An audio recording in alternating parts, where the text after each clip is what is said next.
que nos hablara algo sobre los problemas, cómo se forman los problemas y cómo se destruyen y qué posición psicológica deben adoptar los gnósticos frente a ellos. Con el mayor gusto daremos respuesta a tu pregunta, mi estimable Fernando Villauribe. Obviamente, el problema en sí mismo no es más que una forma mental, con dos polos, positivo y negativo. Tal forma existe porque la mente la sostiene. Deja de existir cuando la mente deja de sostenerla. Nosotros no debemos tratar de resolver problemas. Necesitamos disolverlos. Un problema se disuelve cuando se olvida. El hecho es el hecho. El problema es algo diferente. No hay que confundir al hecho con el problema. Desafortunadamente, las gentes, debido al temor, que es el peor enemigo de la humanidad, no abandonan el problema. Si las gentes no tuvieran temor, dejarían de sostener con la mente el problema. Lo olvidaría. Obviamente la sucesión de efectos y causas mecánicas continuarían y algún desenlace tendría, pero el problema dejaría de existir.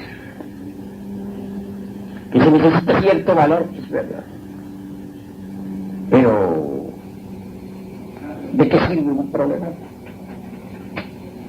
Si nosotros analizamos bien todo el proceso de surgimiento de los problemas, veremos lo siguiente. La causón de tal o cual problema existe en la identificación. Cuando uno se identifica con esto o aquello, con tal o cual evento, con tal o cual suceso o acontecimiento, entonces viene el problema. Lo curioso es ese batallar de antítesis del problema. Obviamente, el resultado es la preocupación.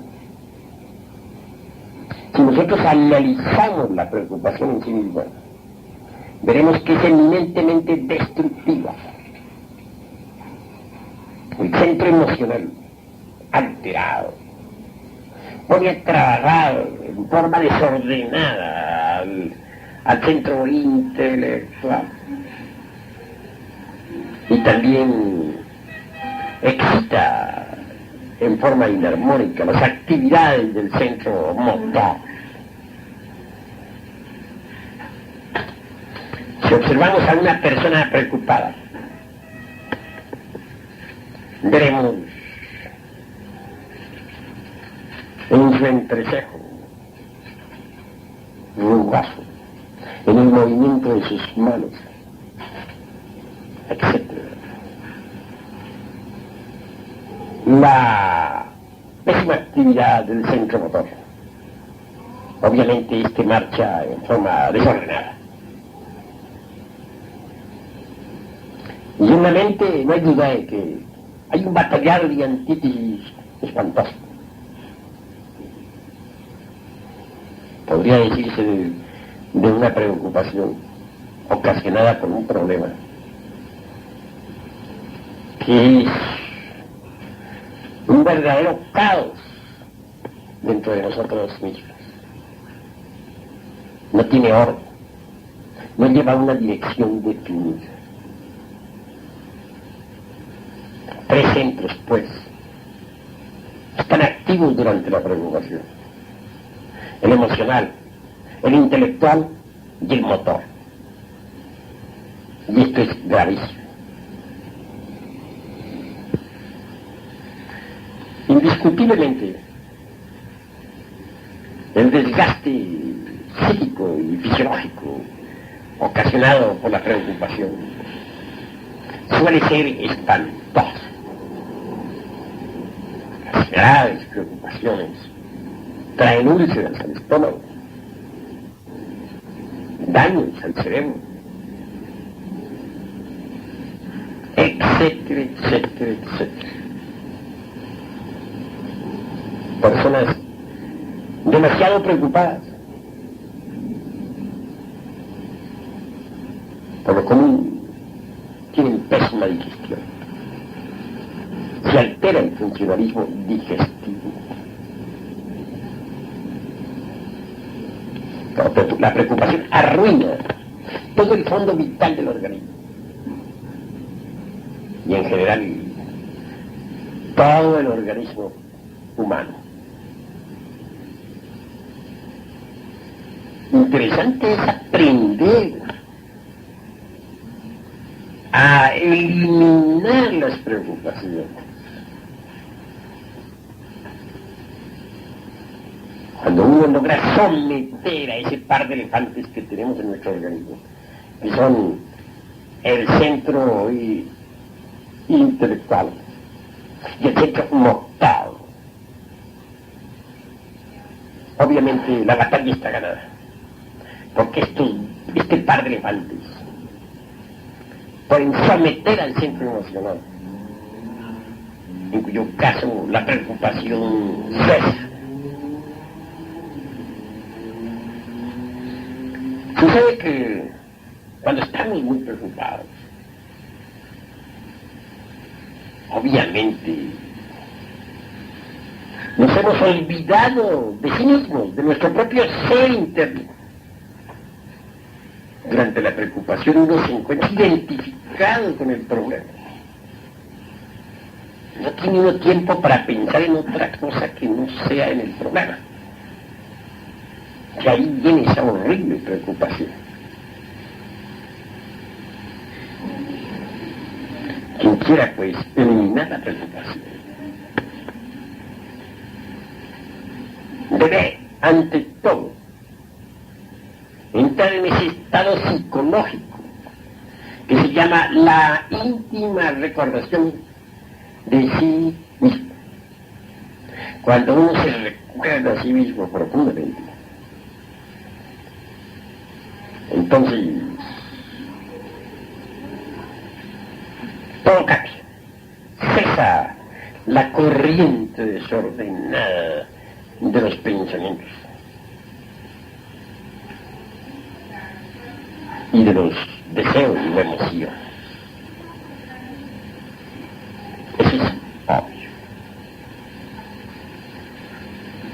Pero ante todo, muchos hermanos gnósticos que escuchan este cassette quisieran así como una técnica para acabar con alguna violenta preocupación.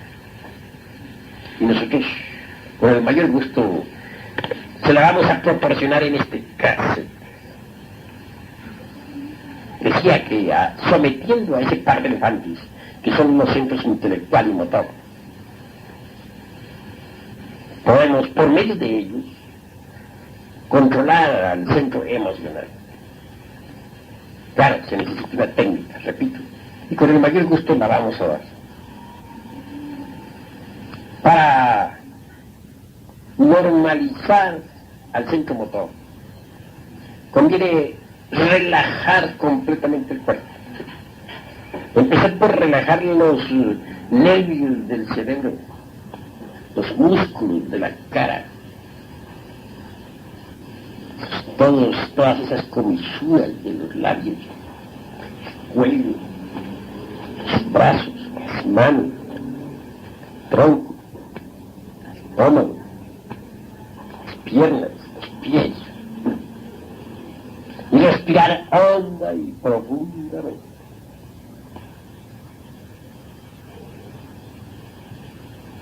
La sadhana aconsejable o la postura aconsejable para esta relajación: acostarse en su lecho o sentarse en un cómodo sillón. así relajados y respirando en forma rítmica y profunda, que ha controlado el centro motor. En cuanto al centro intelectual propiamente dicho, tenemos que no hacerle caso al proceso ese raciocinio gigantísimo. Si nosotros nos acordamos de nuestro propio ser interno, nos concentramos en nuestro Dios interno, obviamente nos olvidamos de todos esos procesos intelectuales, claramente en suspenso. Ya sometidos a este par de elefantes que son centro motor y centro intelectual. Entonces, mediante los mismos, podemos someter al centro emocional. Es claro, una mente serena, tranquila, somos sus movimientos desordenados. Es decir, se aquietan las emociones, quedan en suspenso y la preocupación pasa. Pensemos en lo que es un centro intelectual quieto y en silencio, en lo que es un centro emocional quieto y en silencio, y lo que es un cuerpo físico completamente relajado. En estas circunstancias la preocupación ha dejado de existir. En estas circunstancias el problema ha sido olvidado. Problema olvidado es problema disuelto. Viene la paz. Después de esta práctica, somos distintos. Si miramos el evento aquel que proporcionó la preocupación, que dio origen al problema,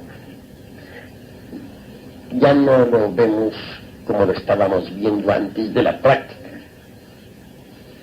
Lo podemos observar en forma distinta, diferente. Ha dejado de existir el problema, se ha acabado la preocupación. Lo que pueda sobrevenir después ya no nos importa. El miedo ha quedado también cancelado. Así pues, esto es lo que conviene saber en relación con los problemas y las preocupaciones. Hasta aquí mi respuesta. Quisiera preguntarle ahora cuáles son los 3 pasos de los cuales usted ha hablado para la destrucción de los egos, y también que nos aclare algo sobre cómo se disfrazan los egos para que sean más difícilmente identificables y por lo tanto más difíciles de destruir. Con el mayor gusto voy a dar respuesta a nuestro hermano Villa sobre este asunto de los yoes. Ciertamente necesitamos autoobservarnos para conocernos. En principio, nuestros estudiantes gnósticos no saben ciertamente qué es lo que deben observar.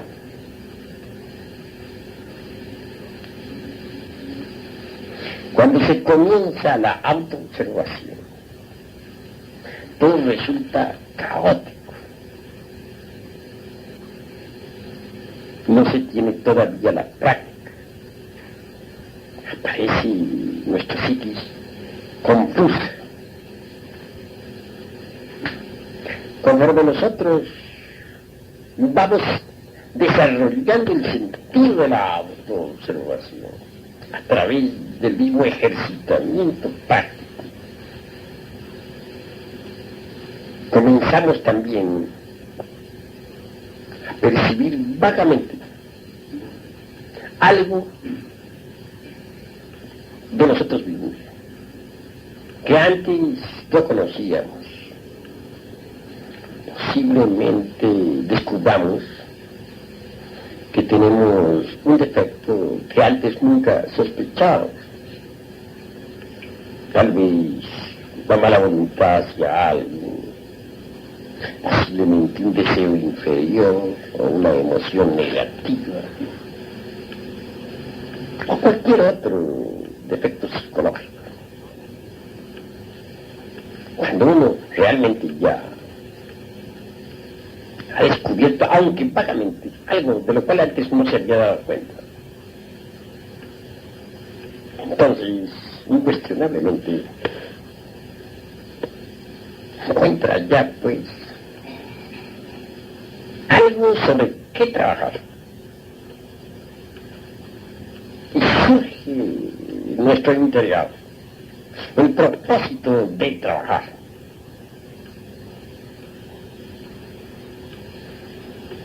¿Cómo podría surgir tal propósito si no hubiese algo sobre qué trabajar? Solo sabiendo sobre qué debemos trabajar puede nacer en nosotros el incentivo, es decir, el propósito de trabajar. Lo curioso es que viendo al ver ese algo, al descubrir ese defecto, a comprender también que mucho tiempo fue uno esclavo de eso, de tal o cual error. El trabajo subsiguiente consistirá en separar ese error de nuestra propia psiquis. Siempre estuvimos bajo ese error. Ahora separarlo es lo fundamental. Esto de separarlo implica un gran esfuerzo y posiblemente hasta un tremendo superesfuerzo. Cuando uno avanza en el trabajo, puede desintegrar ese error hasta volverlo ocupado.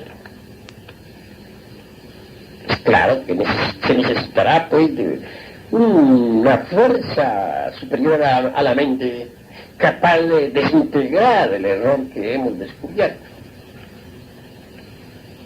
Existe tal fuerza.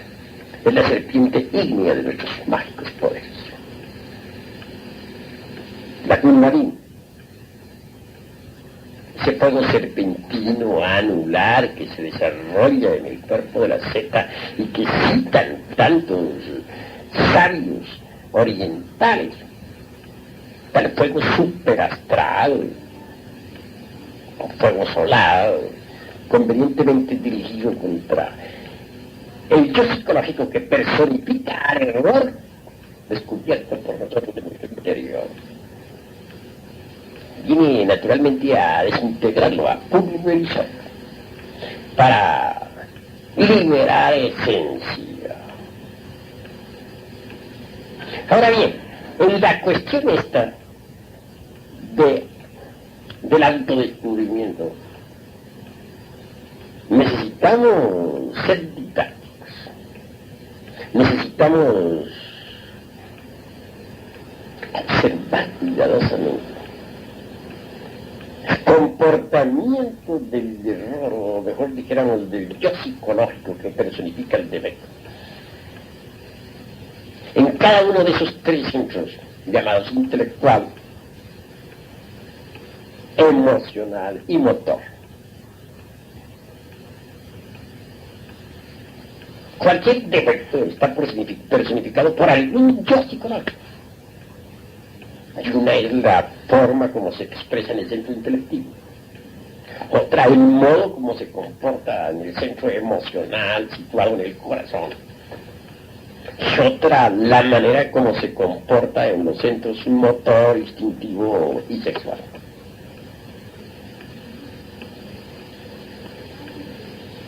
Esas tres formas de comportamiento de un yo, bien vale la pena que nos observemos cuidadosamente, porque observándolas podremos descubrir mejor ese defecto que queremos eliminar, ese yo que queremos erradicar de nuestra naturaleza psíquica.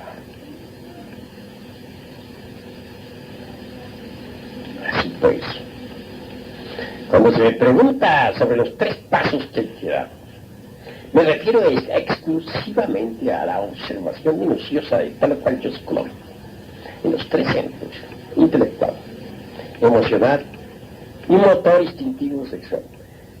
Vean ustedes que los centros motor, instintivo y sexual los resumo como si fuese, porque son 3 centros inferiores que se coordinan para formar, dijéramos, en una especie de personalidad. Yo creo que en cada persona hay 3 personalidades muy marcadas: la intelectual, la emocional y la instintiva motor sexual. Son 3 personalidades que no se entienden, que nunca se han entendido. Estudiar cómo se comporta el yo en lo intelectual es básico, cómo se comporta en lo emocional es fundamental, y cómo se comporta en esos centros motor, instintivo y sexual es extraordinario. Al autoobservarnos, lo hacemos con el evidente anhelo de autodescubrir, de autoconocernos. Uno podría tener verdaderamente el propósito de trabajar sobre sí mismo si no se autoconoce, si no se autodescubre. Hay que saber que no nos conocemos a sí mismos. Porque una cosa son las ideas o conceptos que uno tenga sobre uno mismo, y otra cosa es lo que es uno mismo. Estoy seguro que los que están escuchando este cassette no se conocen. Tienen sobre sí mismos ideas equivocadas. Si ellos se autoobservaran, descubrirían dentro de sí mismos elementos psicológicos insospechados. Es pues importante la autoexploración a través de la autoobservación.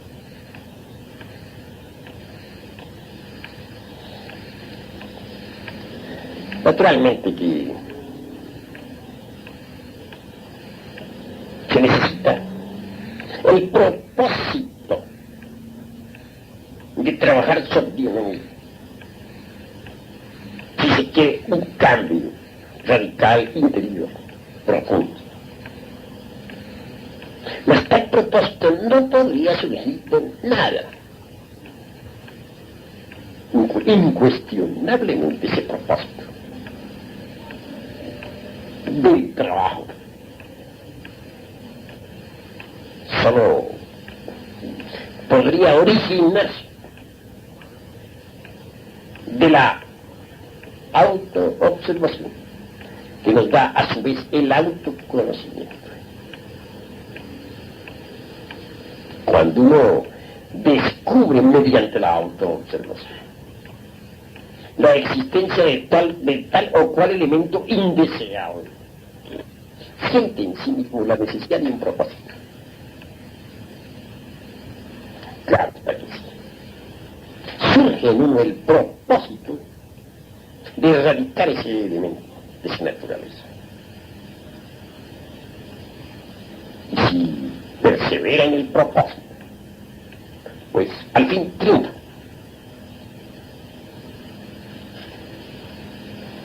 Es necesario que los que escuchan este cassette se propongan de verdad trabajar de acuerdo con las indicaciones que aquí damos. Hay, naturalmente, varias clases de propósitos en la vida. Alguien puede tener el propósito de hacer una profesión, titularse para vivir una vida en buenas condiciones económicas. Otro puede tener un propósito incipiente, cuál es el de conservar su posición, su capital, etcétera, etcétera. Se nos ha dicho, y es verdad, que sin un propósito en la vida, uno sería como un barco sin vela y sin motor, o sin timón. Estaría condenado al naufragio. Naturalmente que los propósitos de la horizontal de la vida son muy distintos a los propósitos de la vertical. Eso es claro. El propósito, por ejemplo, de trabajar sobre uno mismo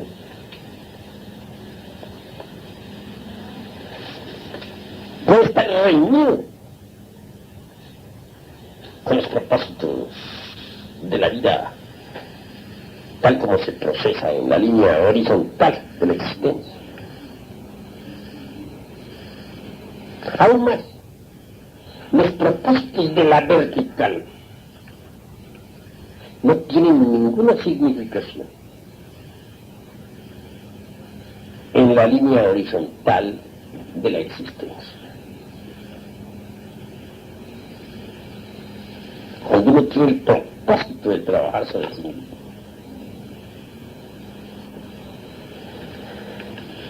si otro conoce nuestro propósito, no le hallará sentido a esto. Hay cosas, por ejemplo, en la vida práctica, que están correctas, y sin embargo, dentro del terreno vertical de la existencia, no están tan correctas. Quien se propone trabajar sobre sí mismo, incuestionablemente tiene las leyes que ha sometido a otras leyes, pero no son leyes que le perjudiquen, al contrario, son leyes que le benefician y que a la larga le permiten su liberación.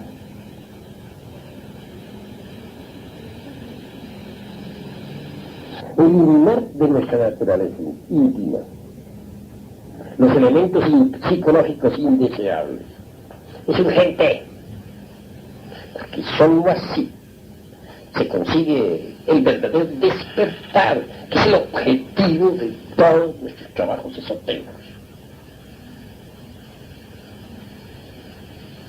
Hasta aquí va, pues, la respuesta con respecto a los 3 pasos de que nos ha hablado nuestro hermano Villa.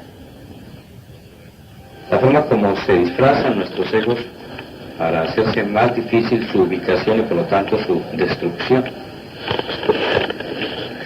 Ciertamente, entre el incienso de la oración también se esconde el delito.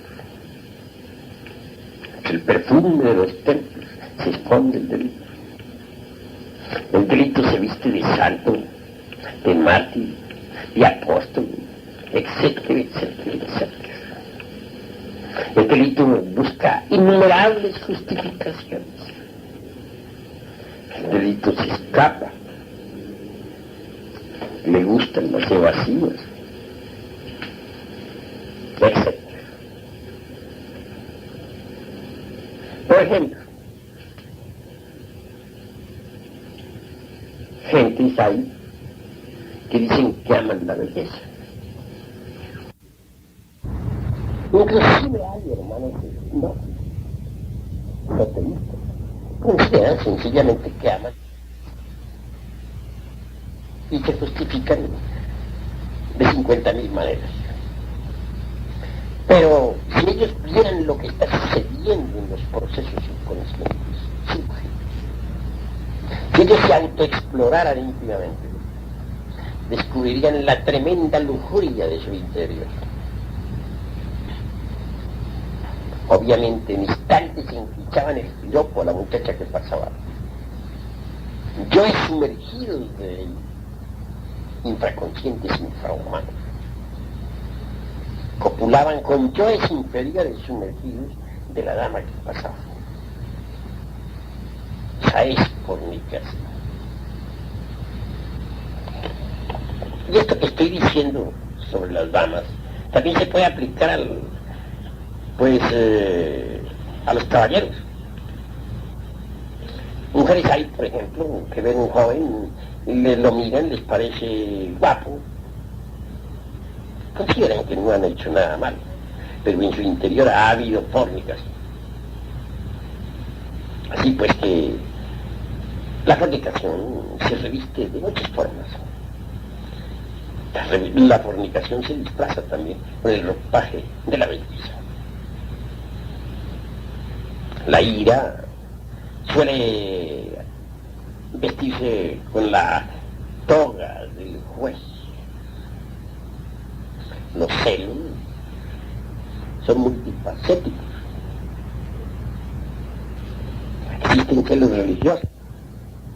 El sacerdote se ve con horror que sus ovejas se le vayan para otro corral, para otra secta.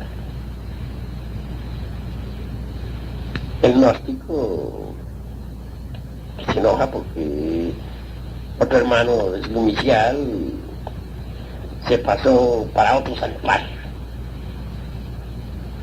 He ahí los celos religiosos.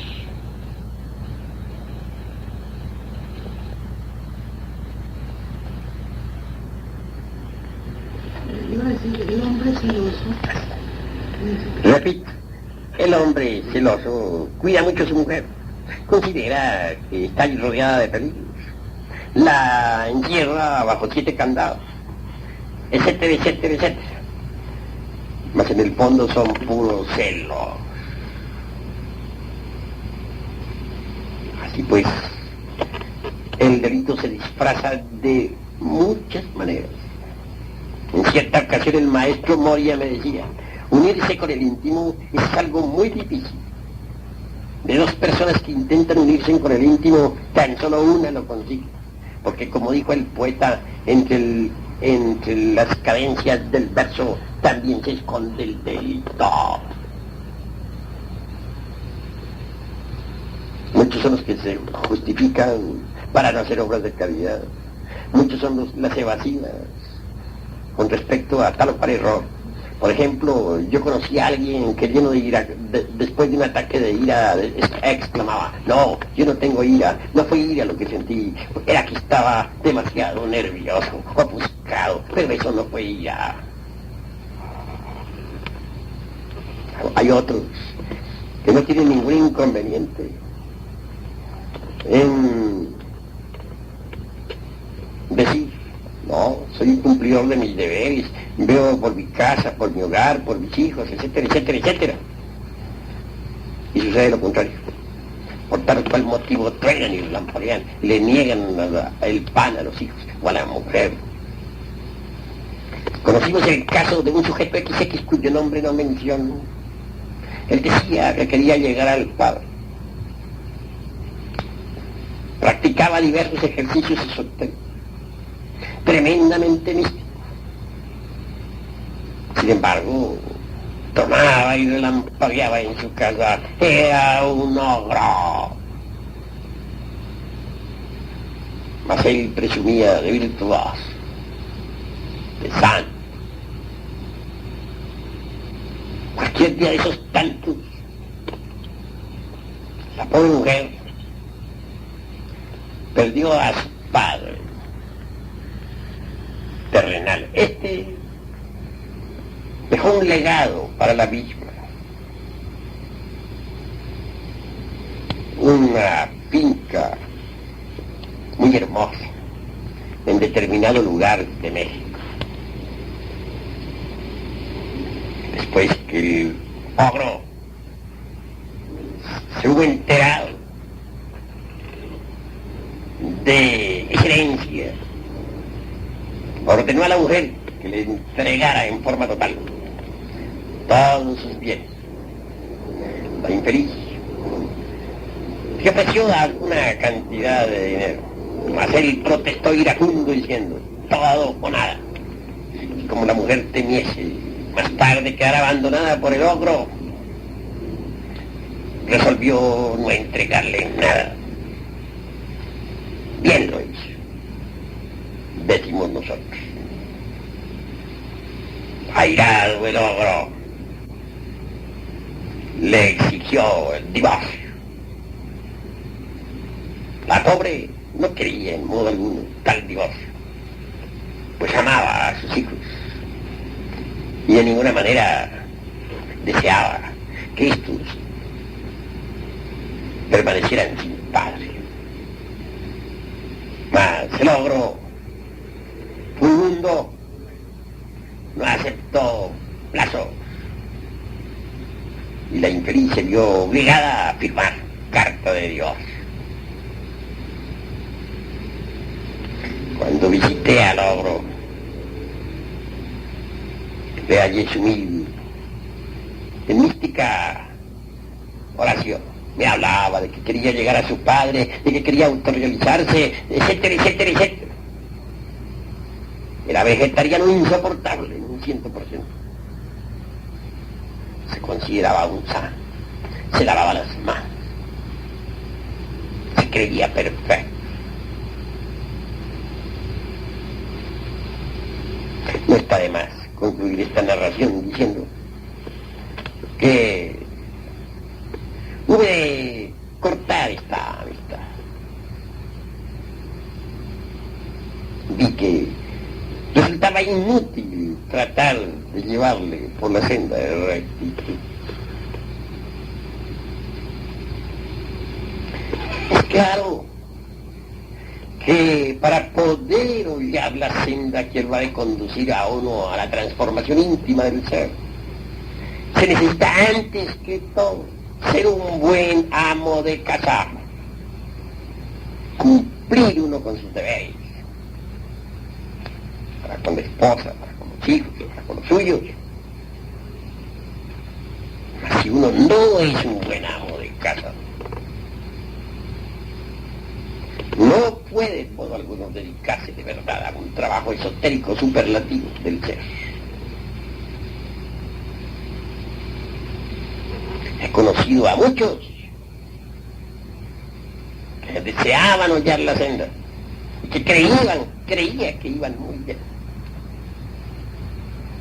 Pero su vida doméstica incuestionablemente resultaba monstruosa, desordenada.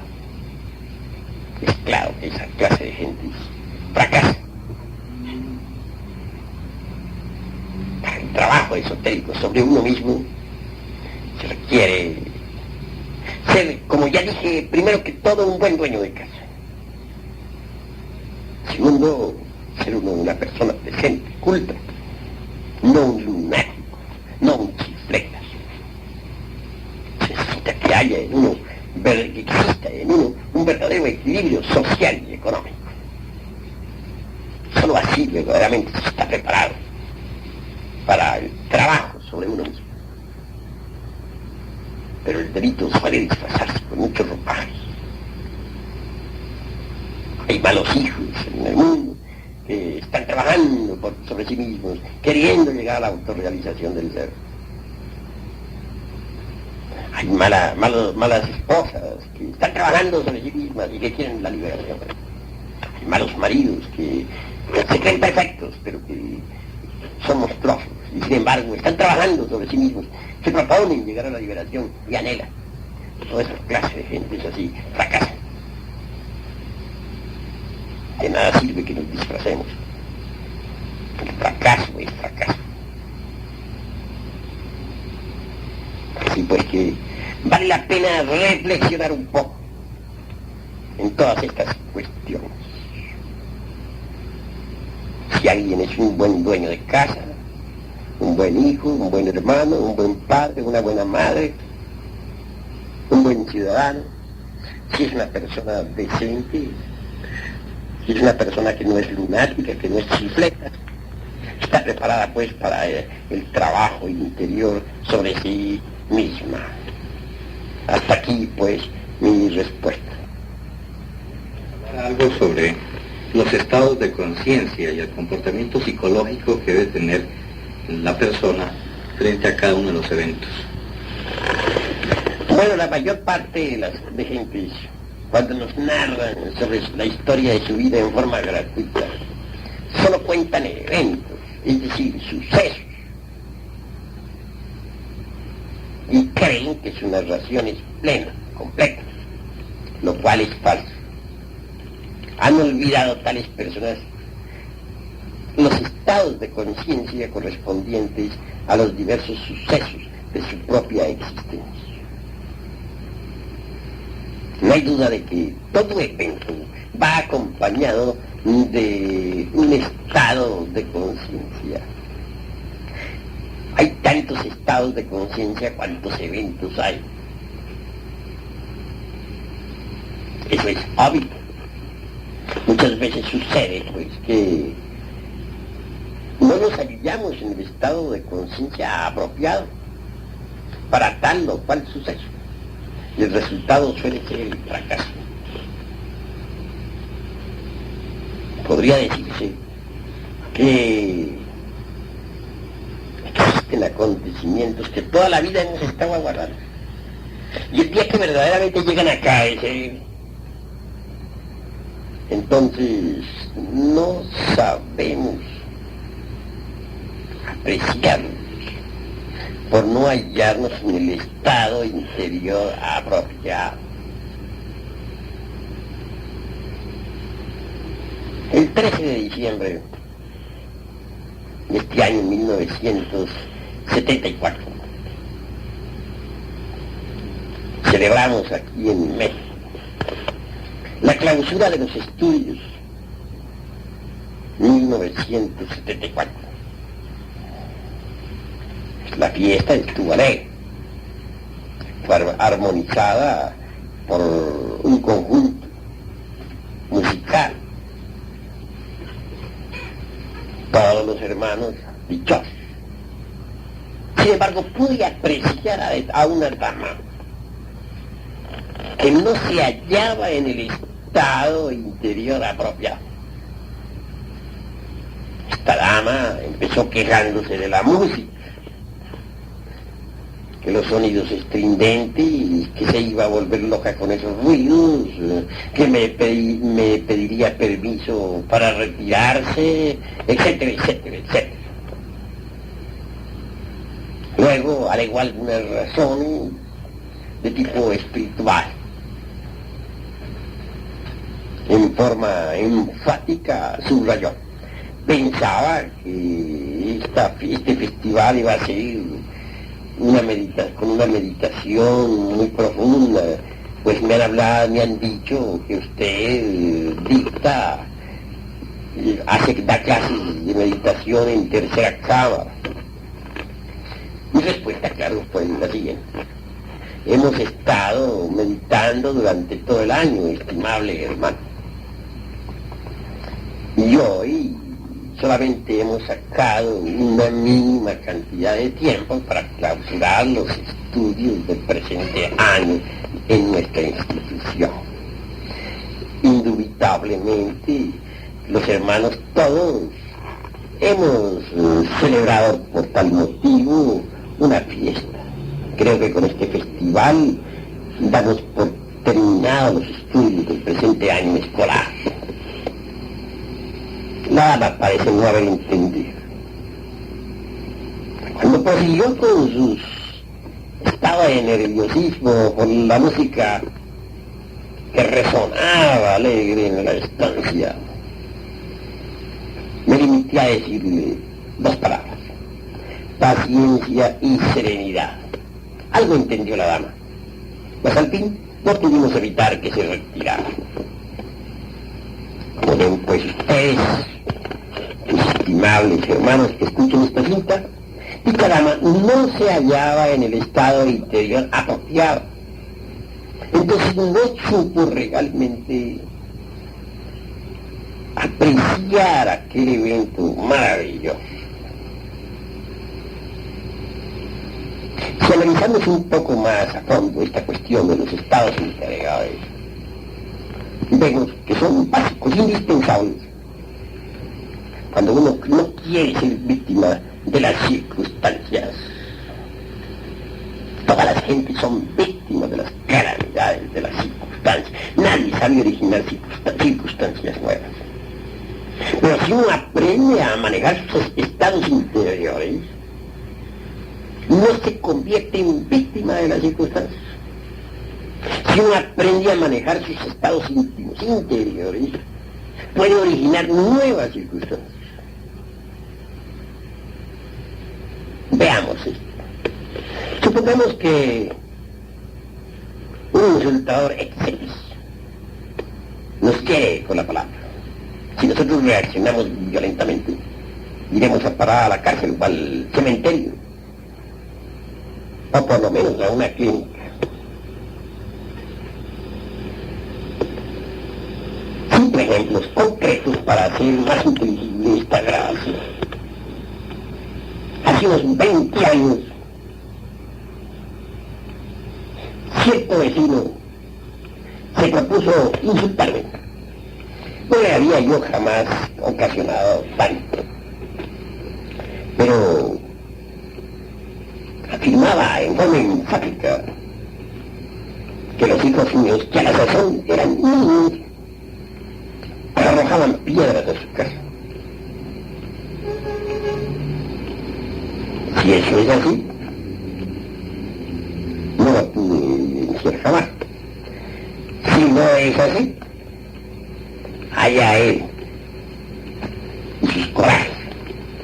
Lo cierto es que aquel hombre tronaba y relampagueaba, me desafiaba a la pelea. Y mientras él vociferaba en la puerta de mi casa, yo hacía resonar en el interior de la misma alguna belleza deliciosa. Tal vez a Beethoven, tal vez a Mozart, o también alguna de esas músicas populares del mundo árabe. Cualquiera de esos tantos días, en la calle hube de encontrarme. Y hasta quiso agredirme, pero yo permanecí impasible, cero, y continué mi camino. Después de todo, recibí órdenes superiores para salir de aquel lugar y establecerme en la ciudad capital de México. Incuestionablemente, si hubiese procedido violentamente, si no hubiese tenido yo el estado interior de conciencia apropiado, tal vez habría reaccionado violentamente. El resultado habría sido, claro está, un fracaso rotundo, no solamente para mí, sino para esta gran causa por la cual todos nosotros estamos luchando. No fui pues víctima de las circunstancias. Hoy en día el movimiento gnóstico mexicano marcha hacia la triunfa, hacia la gloria. El movimiento internacional es poderoso. Gracias a que yo no soy víctima de las circunstancias. Muchas veces el estado interior inapropiado puede hacer de una pulga un caballo. Un individuo que puede ir a parar a la casa por una reacción violenta. Si alguien nos ofende, por ejemplo, y reaccionamos con fuerza, podemos matar y iremos como homicidas a casa, desgraciando la totalidad de nuestra existencia. Pero cuando uno es dueño de sí mismo, cuando uno aprende a usar, dijéramos, el boleto apropiado para cada suceso, indubitablemente no es víctima de las circunstancias. Aún más, quien aprende a manejar voluntariamente sus estados interiores puede volcar las circunstancias, hacer de circunstancias desastrosas algo muy bueno. Pero aprender, mejor dijéramos, a sacar el mejor partido de las adversidades. No debemos olvidar que las peores adversidades nos ofrecen siempre las mejores oportunidades. Es decir, necesita tener uno el estado interior apropiado si es que quiere realizar semejantes maravillas. Eso es obvio.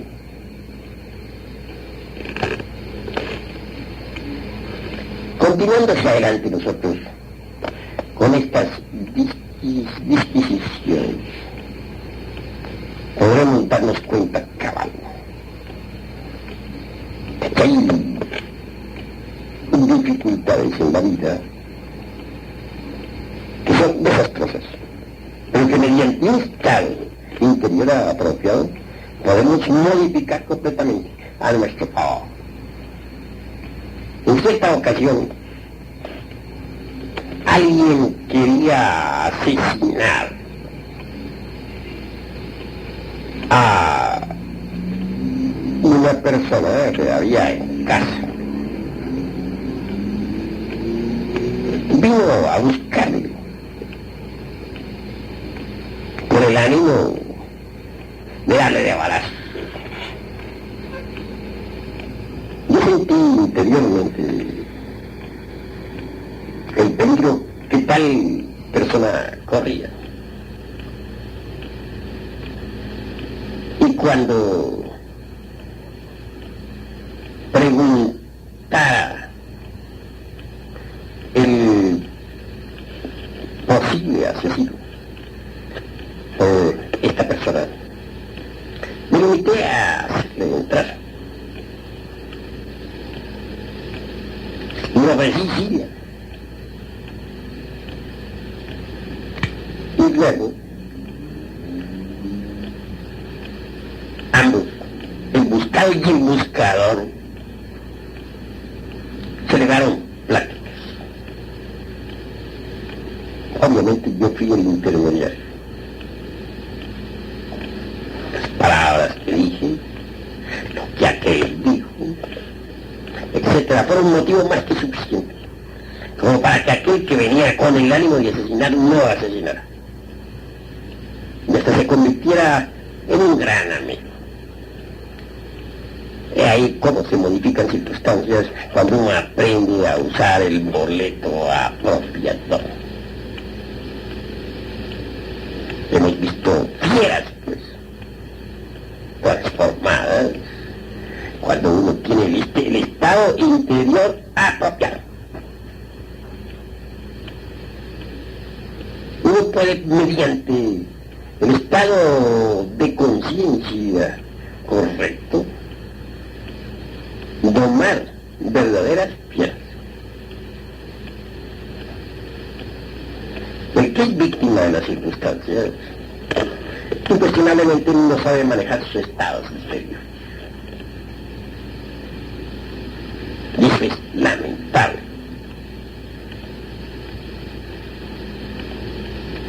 Así pues que conviene poner mucha atención a los estados de conciencia. Sí, es básico, sí es fundamental. Desgraciadamente, la gente le da más importancia al evento que al estado interior. Yo digo que la forma como reaccionemos ante el evento es más importante que el evento mismo. Si uno aprende a reaccionar sabiamente ante tal o cual evento, se hace amo de todas las circunstancias. Y como dije, no solamente puede modificar circunstancias, sino que a su vez puede originar circunstancias nuevas. Y eso es muy importante. Desgraciadamente las gentes todas son víctimas de las circunstancias. Y esto, repito, se debe a que no saben manejar sus estados interiores. Reaccionan ante cada evento con estados interiores impropios, inapropiados. Maestro, ¿esto tiene que ver con lo que decía Manuel Kant, que lo exterior es lo interior? Bueno, incuestionablemente lo exterior es una proyección de lo interior. Cuando uno interiormente cambia, lo exterior cambia también. Lo importante, pues, para el modo de ver y de entender es manejar los estados interiores, a fin de modificar los exteriores. Es interesante, pues, tener para cada evento, dijéramos, el boleto específico exacto. Así va uno con seguridad al triunfo. Usted dijo que el miedo era el peor enemigo de la humanidad. ¿Por qué? Es claro que el miedo es la raíz de muchos problemas. Claramente podemos decir lo siguiente: las naciones por miedo se arman y van a la guerra. Una nación teme que las otras naciones la invadan y se arma y va a la guerra. Nos hacemos homicidas por miedo. El asesino teme que otro le mate y procura salirle primero dándole de balazo e hiriéndole, en fin, de muerte. No hay duda de que aquellos que no tienen temor no necesitan de revólveres ni de cuchillos. Por miedo, el ladrón roba. Teme a la miseria, teme al hambre, a la desnudez, etcétera, etcétera. Por miedo, la mujer se prostituye. Tiene temor a la vida, temor a la miseria, etcétera, etcétera. Por miedo se miente. Por miedo el codicioso codicia. Por miedo el avaro esconde dinero y al fin se convierte de hecho en un mendigo. ¿Qué es un avaro? ¿No es acaso un mendigo? ¿Cuál sería el karma para los avaros? Nacer en la miseria, en la nueva existencia, en sus futuras existencias. Por miedo, los gobiernos han cometido las peores injusticias. Por miedo, son muchas gentes justas llevadas a la cárcel. Por miedo, el hombre explota al hombre. Teme a la miseria y se desea conseguir dinero a